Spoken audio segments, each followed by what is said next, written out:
Meus irmãos, neste momento da palavra de Deus, eu trago como tema dessa mensagem como Deus age em nossas crises. Nós vamos ler a palavra de Deus no livro de Salmos, capítulo 22, versos de 1 a 5. E nós vamos então aprender, vamos ver o que é que a palavra de Deus tem a nos instruir através deste salmo. E talvez você esteja vivendo um tempo de crise e eu tenho uma boa notícia para te dar. Mas nós vamos ler então a palavra de Deus que diz assim: meu Deus, por que me abandonaste? Por que estás tão longe de salvar-me? Tão longe dos meus gritos de angústia? Meu Deus, eu clamo de dia, mas não respondes, de noite, e não recebo alívio.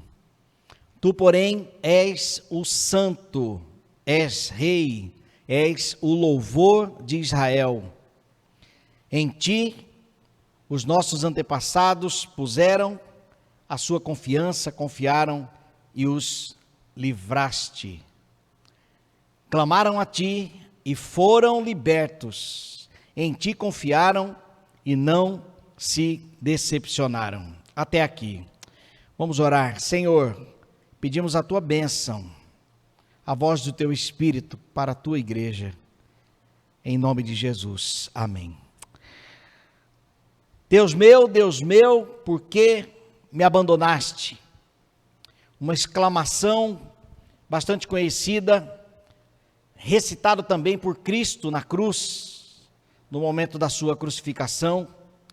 E é fato que em momentos de tribulações, momentos difíceis, muitas vezes podemos achar que Deus nos abandonou, mas a verdade é que crises sempre existiram, crises são reais, as crises não são necessariamente consequências dos nossos erros, e crises têm sempre lições reservadas para nós. É comum, infelizmente, sentirmos sozinhos no momento de crise, porque é fato que contemplarmos a Deus é necessário as lentes da fé.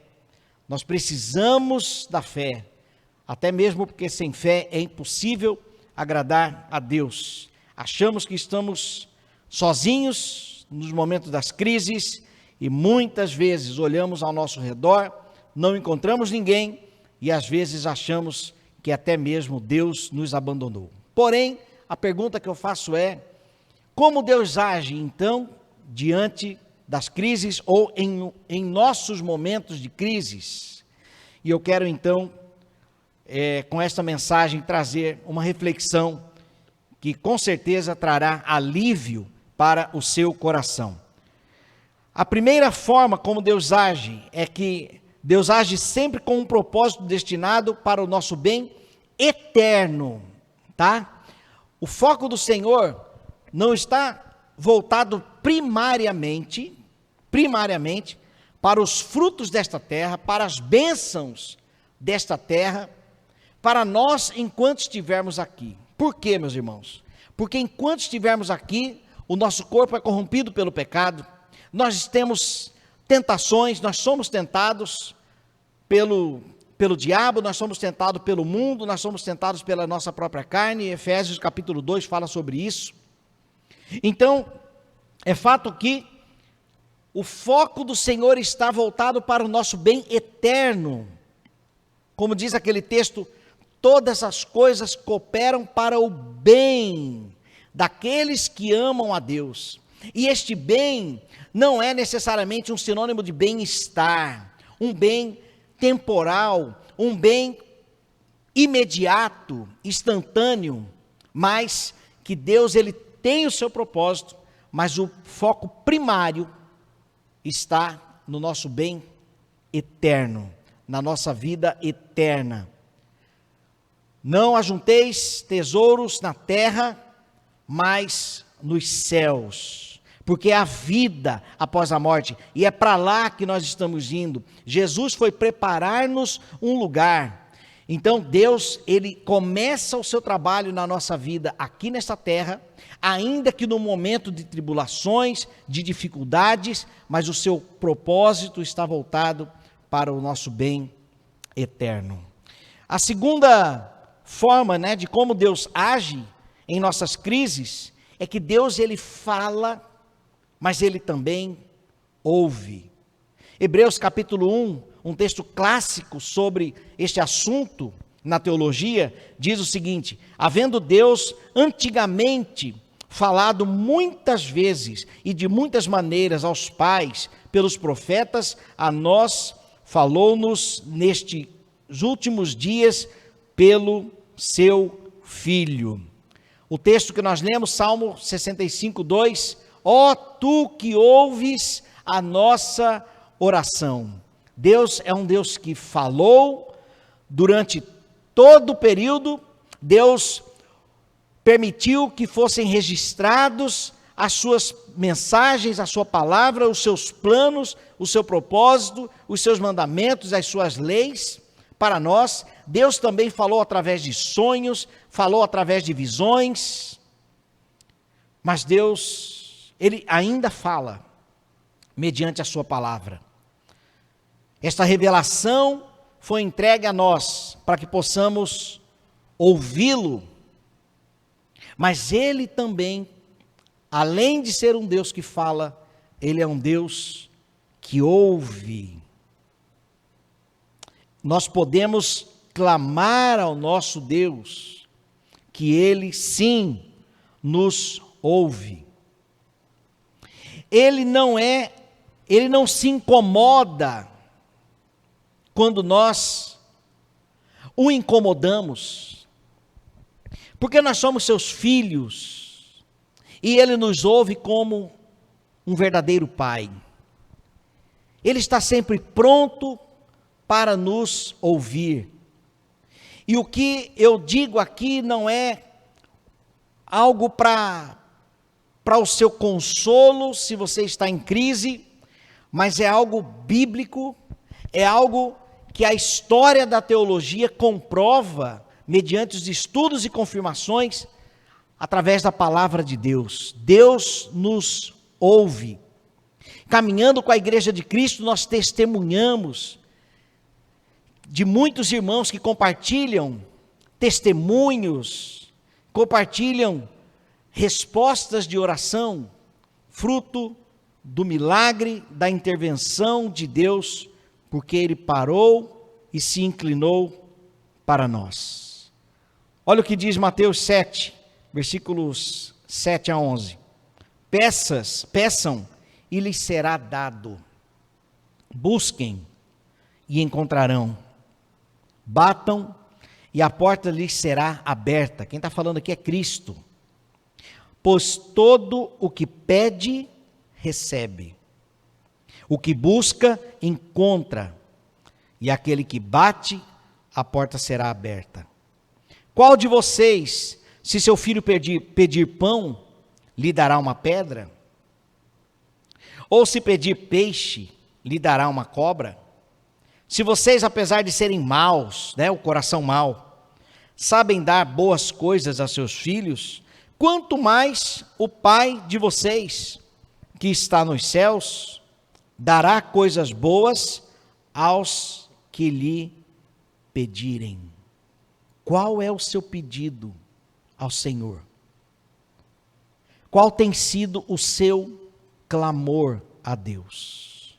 Deus fala, mas Ele também nos ouve. A terceira forma como Deus age, Deus, Ele atende a voz das nossas petições. Salmo 67, 19 diz: mas na verdade Deus me ouviu, atendeu a voz da minha oração. Bendito seja Deus, que não rejeitou a minha oração, nem desviou de mim a sua misericórdia. Glorificado seja o nome do Senhor por isso.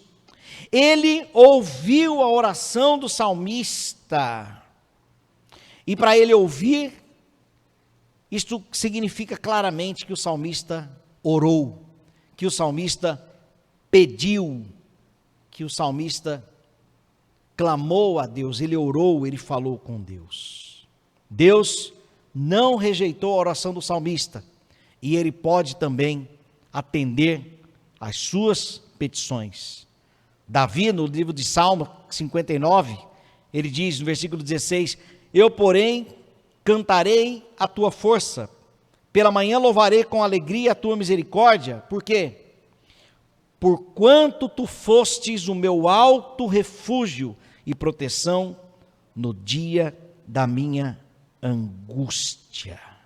Salmo capítulo 9, versículo 9, o Senhor é também alto refúgio para o oprimido, refúgio nas horas de tribulação.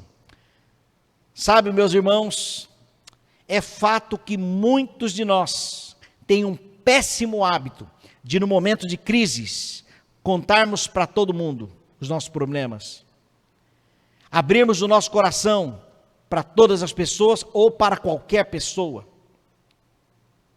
A Bíblia diz que nós devemos compartilhar as nossas dificuldades uns com os outros, sim, isso é fato, mas com sabedoria. Mas o que eu quero destacar aqui é a necessidade que nós temos de, na verdade, buscarmos primeiramente a Deus quando estivermos em tribulações, em provas, em sofrimentos. Porque Deus, ele fala, mas ele também ouve.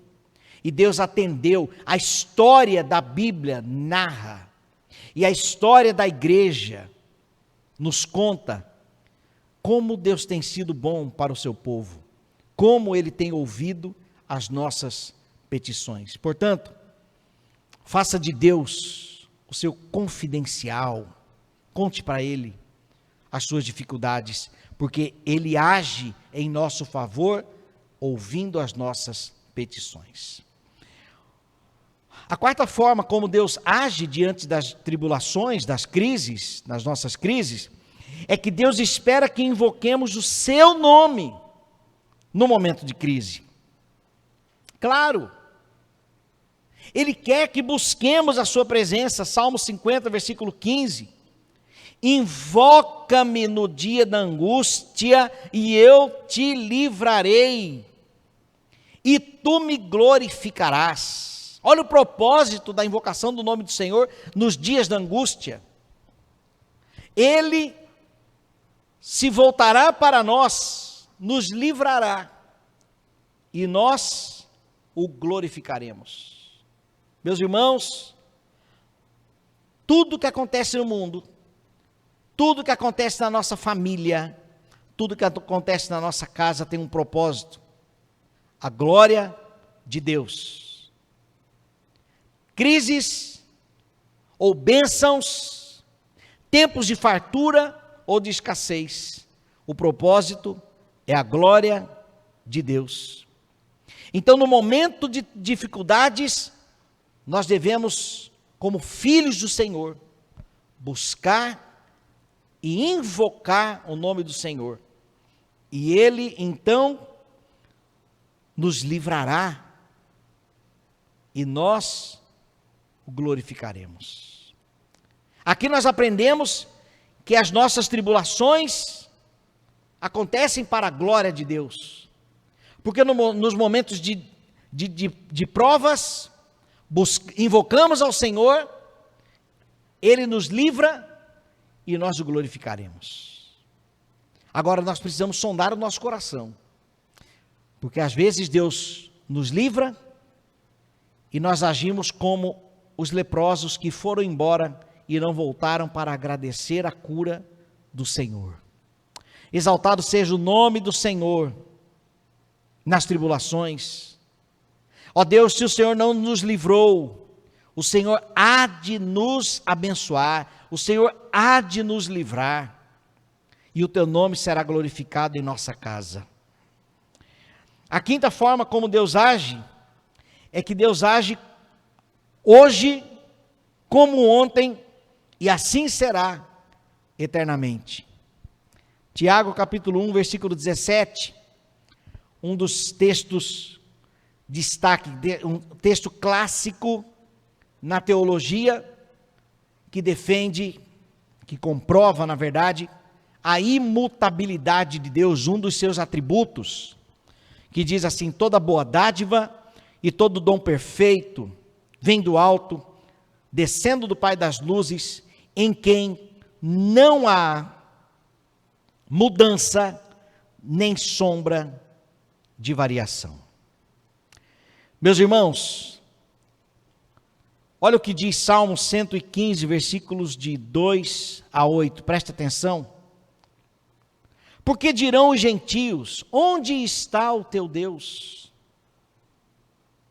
Mas o nosso Deus está nos céus. Fez tudo o que lhe agradou. Os ídolos deles são prata e ouro, obra das mãos dos homens. Tem boca, mas não falam. Olhos têm, mas não veem. Têm ouvidos, mas não ouvem. Narizes têm, mas não cheiram. Têm mãos, mas não apalpam. Pés têm, mas não andam. Nem som algum sai da sua garganta. E eles se tornam semelhantes os que os fazem, assim como todos os que neles confiam. O que significa esse texto?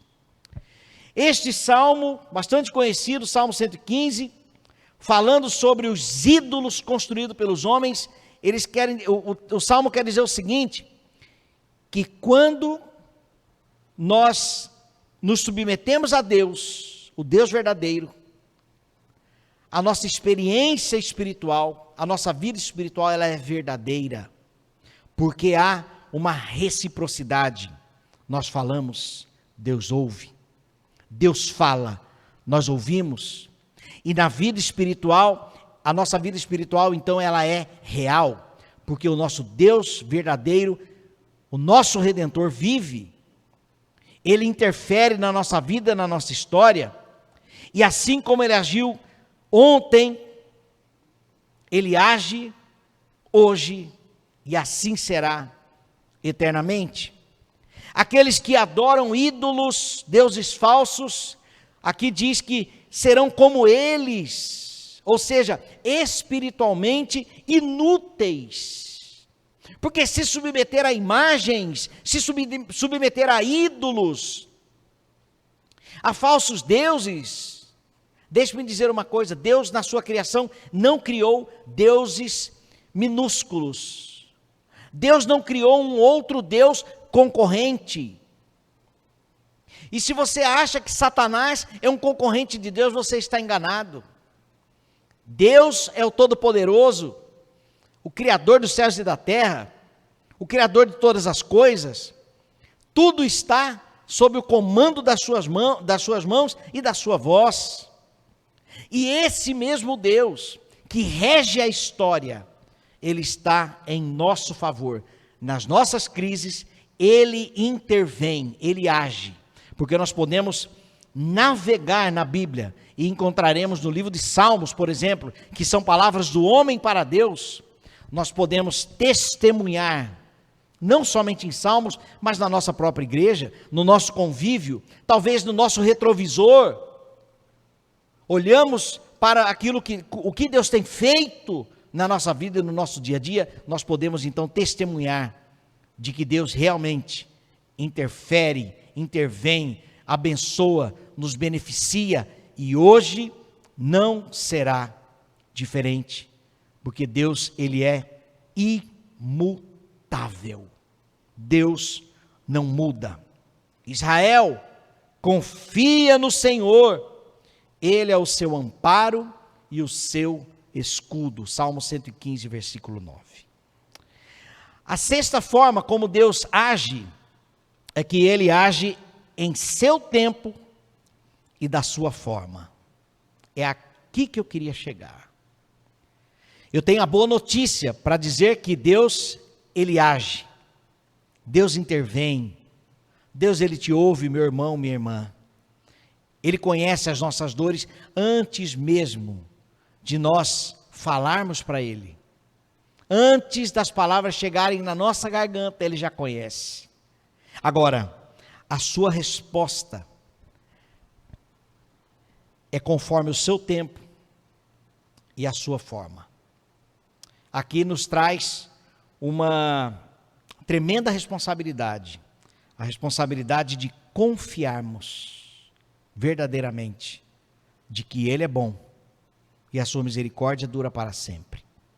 Se nós fundamentarmos a nossa fé nesta verdade de que Deus é bom em todo o tempo, então nós descansaremos nele. Esperaremos com paciência a sua intervenção, a sua resposta.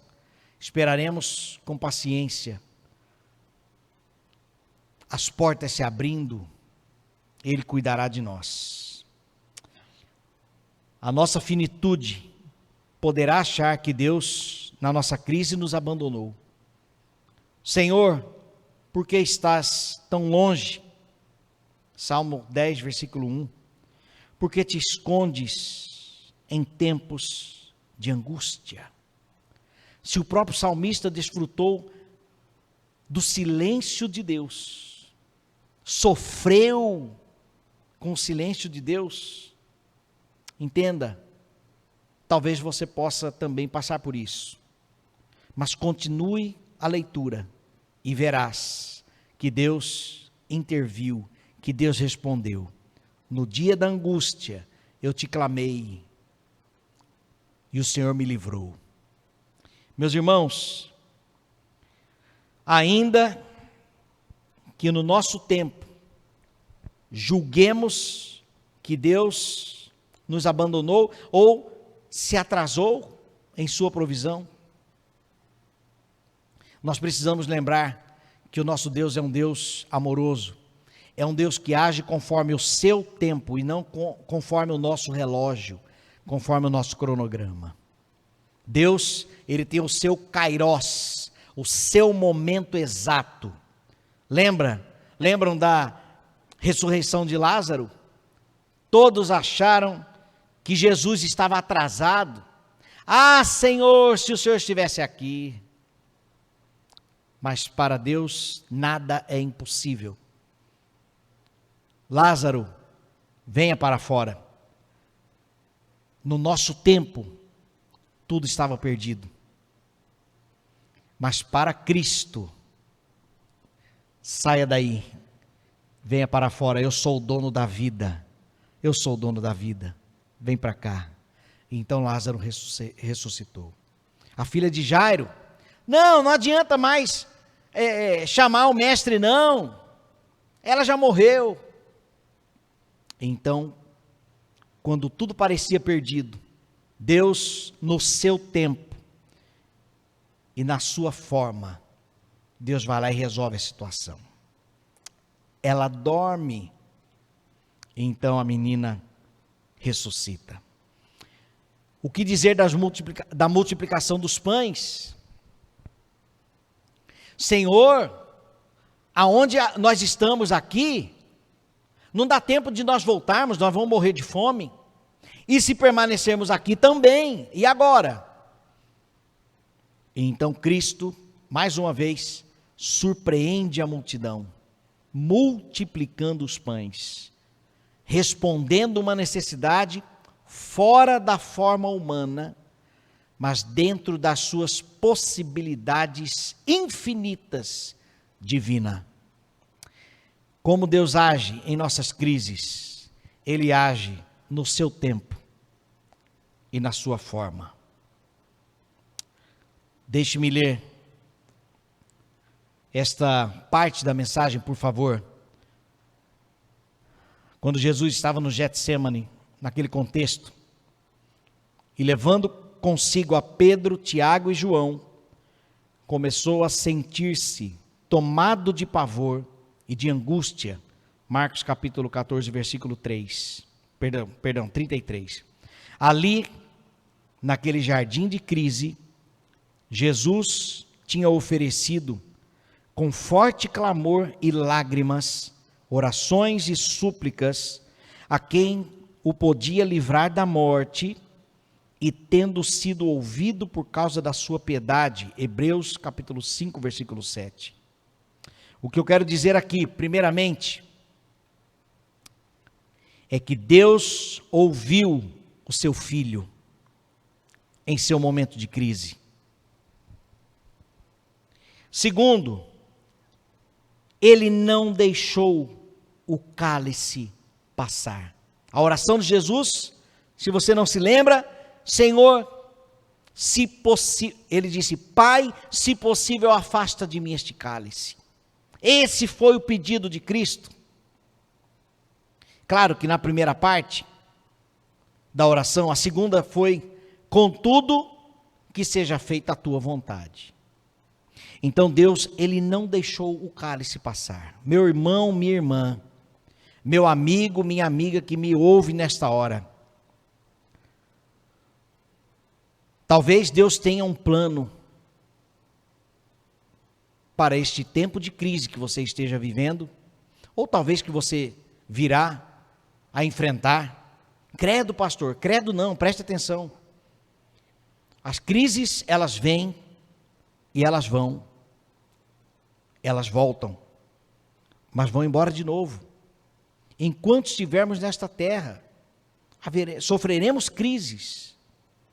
E quem sabe a crise que você vive hoje, se é que isto seja uma realidade sua, Deus, ele pode não te livrar dessa crise agora, mas ele tem um plano.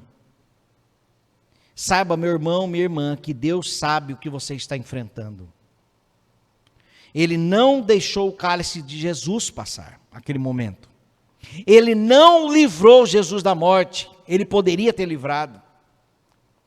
O fato de Deus ouvir e responder Jesus, não significava salvação de passar pela cruz, mas salvação através da cruz.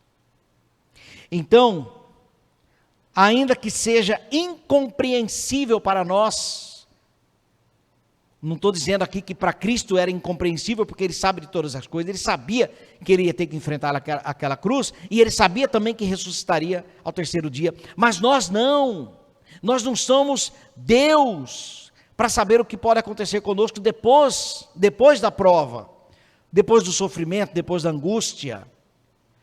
Mas uma coisa nós podemos saber e descansar: Deus é bom em todo o tempo. As suas misericórdias não têm fim.